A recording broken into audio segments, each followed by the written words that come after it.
Good morning all of you students. मैं आशा करता हूं कि आप सभी स्वस्थ होंगे और आप देख रहे हैं एसएसएम क्लास सरस्वती शिशु मंदिर विद्यालय की ओर से कक्षा 9th और कक्षा 10th का मैथ्स। आज हम आपको बताएंगे सम विषम संख्याओं के बारे में। सम और विषम संख्याएं क्या होती है, तो सबसे पहले हम समझेंगे सम संख्या। सम संख्या सम सम संख्या ये सम संख्या क्या होती है, तो समझिएगा। सम संख्या जैसे आपको बता देता हूं, 2, 4, 6, 8, 10, 12, 14, 16, 18, 20, यानी कि जिसमें पूरा पूरा 2 से भाग चला जाता है। 2 से भाग चला जाता है वो सम संख्या कहलाती है। जिसमें 2 से पूरा पूरा भाग चला जाता है वो सम संख्या कहलाती है। देखो 2 से भाग कैसे जाता है, देखो यहाँ पर 2 से 2 एक कम 2 भाग चला गया, यहाँ पे 2 दूनी 4 भाग चला गया, यहाँ पर देखिए 2 तिया 6 भाग चला गया, यानी कि ये सम संख्या है।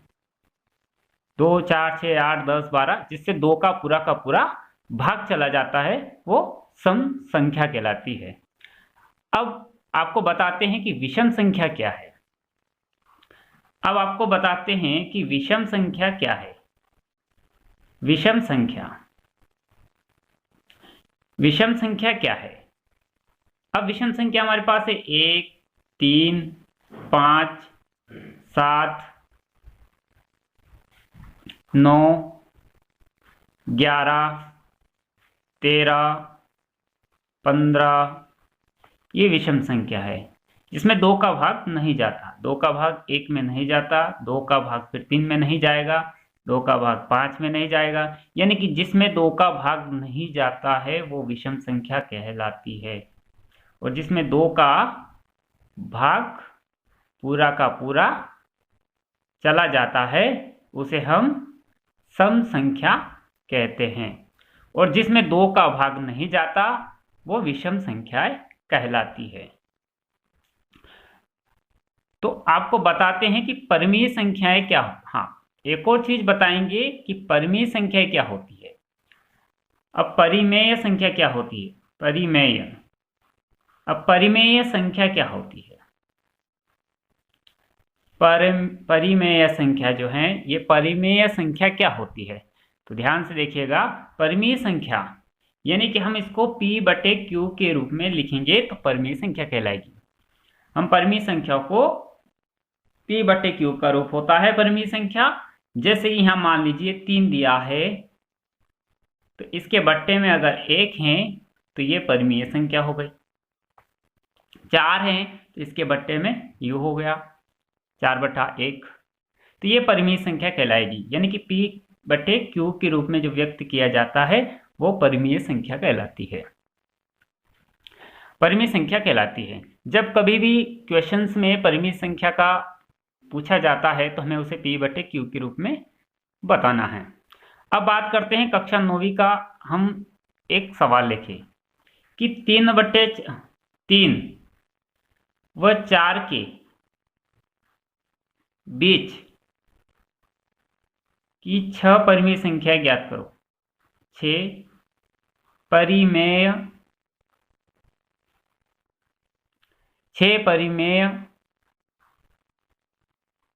संख्या ज्ञात करो। तो अब इस सवाल में कक्षा 9वीं का जो दूसरा प्रश्न क्रमांक नंबर 2 है, इसमें बताया है कि 3 व 4 के बीच की 6 परिमेय संख्या ज्ञात करो। अब परिमेय संख्या ज्ञात करना है तो परिमेय संख्या का मतलब आप समझते हो कि P/Q रूप हमें देना है। परिमेय संख्या मतलब कि P/Q के रूप में हमें लिखना है। तो इसमें 6 परिमेय संख्या ज्ञात करना है, लेकिन उससे पहले हम आपको बता देते हैं कि प्राकृत संख्या क्या होती है। प्राकृत संख्या जो होती है 1 से अनंत तक होती है। 1 से अनंत तक प्राकृत संख्या होती है। जैसे 1, 2, 3, 4, 5, 6, 7, 8, यहां से अनंत तक, इन्फिनेटिव तक जो है सारी संख्याएं क्या है, सारी संख्याएं प्राकृत संख्या है। प्राकृत संख्या है। और आपको बता देते हैं कि पूर्ण संख्या, अब पूर्ण संख्या क्या है? पूर्ण संख्या शून्य से स्टार्ट होती है, शून्य से अनंत तक, जैसे 0, 1, 2, 3, 4, 5, 6, ये जो इन्फिनेटिव तक हैं, ये भी एक पूर्ण संख्या कहलाती है। प्राकृत संख्या 1 से प्रारंभ होती है और पूर्ण संख्या जो है 0 से प्रारंभ होती है। तो समझ गए होंगे कि प्राकृत संख्या क्या है और पूर्ण संख्याएं क्या है। अब आपको एक और चीज बताते हैं, पूर्णांक। पूर्णांक क्या होता है? पूर्णांक दो प्रकार का होता है, एक तो धनात्मक पूर्णांक, धनात्मक पूर्णांक होता है, एक होता है ऋणात्मक पूर्णांक, एक होता है ऋणात्मक पूर्णांक। अब धनात्मक पूर्णांक और ऋणात्मक पूर्णांक क्या होता है? धनात्मक पूर्णांक यानी कि प्लस में जाती है संख्या और ऋणात्मक पूर्णांक यानी कि माइनस में जाएगी। धनात्मक पूर्णांक कैसे? मान लीजिए एक रेखा खींचा हमने, एक रेखा खींचा, तो समझ लीजिए कि यहां से हम इधर जाएंगे तो धनात्मक पूर्णांक, और इस तरफ जाएंगे तो ऋणात्मक पूर्णांक।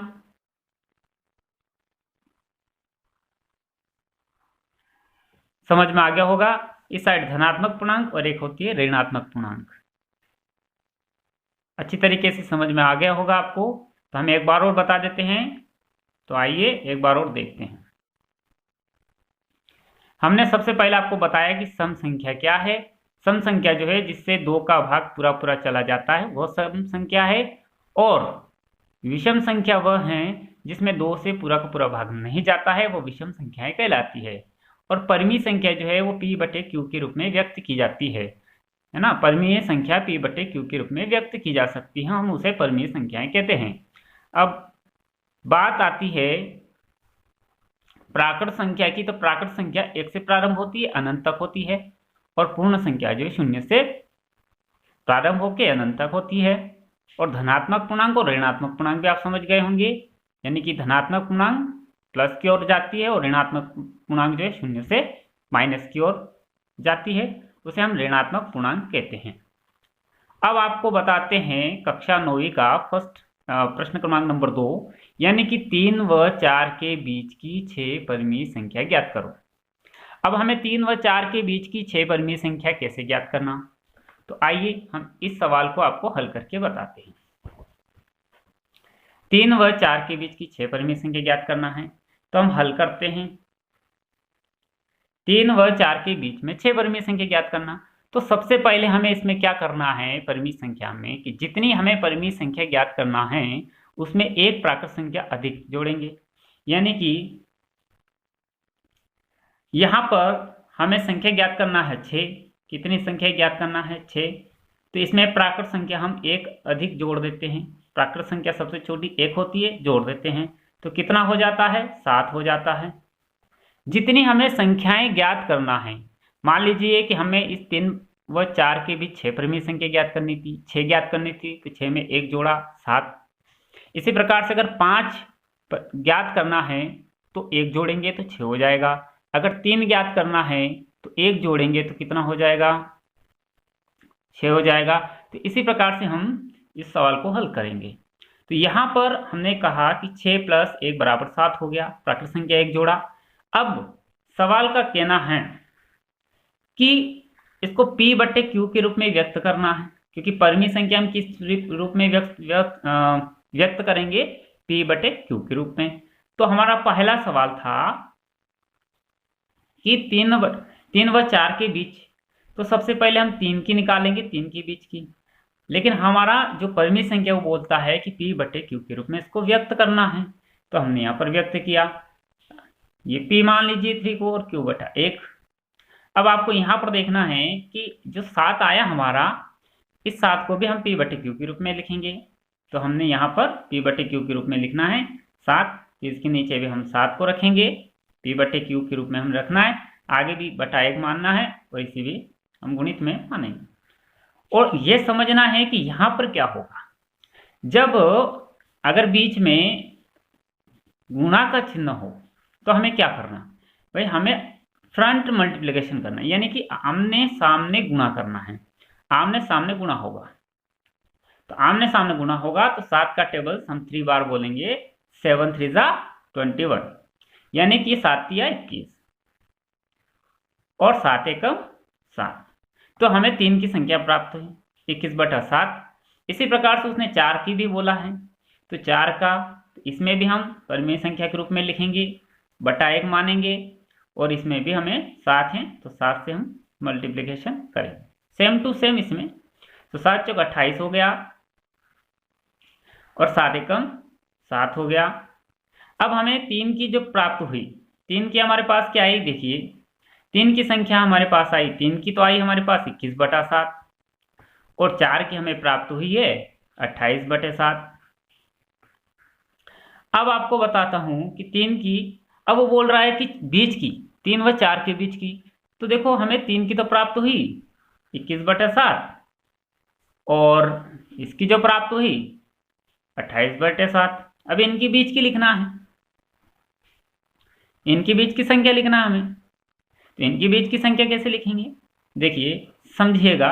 21 के बाद 22 आता है, बटे में 7 है तो 7 लिखेंगे, 23/7 लिखेंगे, 24/7 लिखेंगे, 25/7 लिखेंगे, 26/7 लिखेंगे और 27/7 लिखेंगे। अब यहाँ पर 28 क्यों नहीं लिखा, क्योंकि इनके बीच में यहाँ 21 से 22 है और 28 से 27 है नीचे। तो हमें 6 परिमेय संख्या ज्ञात करनी थी, तो 1 2 3 4 5 6 परिमेय संख्याएं हमारे पास ज्ञात हो गई। अगर सवाल कह देता है कि इसको दशमलव रूप में भी आंसर लाना है, तो कुछ नहीं करना है आपको, 7 का इसका भाग दे दो। जैसे आप भाग देकर देखेंगे तो ये हो जाएगा 7 या 21। अब हमारे पास बचा 10, तो 7 एकम 7। आगे नहीं करना है, 3.1 बस एक में देके देख लोगे तो ऑटोमेटिक ये संख्या आपके पास आ जाएगी, लिखते जाइए। और 3/6 ये दशमलव रूप में आ जाएगी। अगर आपको दशमलव रूप में आंसर चाहिए तो ये आंसर हैं और ये भी आंसर हैं, या तो ये आंसर हो जाएगा या फिर आप दशमलव रूप में करोगे तो ये आंसर हो जाएगा। तो किताब में यहाँ तक हल कर लोगे तो भी सवाल सही हो जाएगा, ठीक है। अगर पूछता है कि दशमलव में आंसर लाना है तो यहाँ पर पॉइंट में आंसर हम ला सकते हैं भाग देख करके, ठीक है। तो जय हिंद, आशा करता हूँ आप सभी को समझ में आया होगा।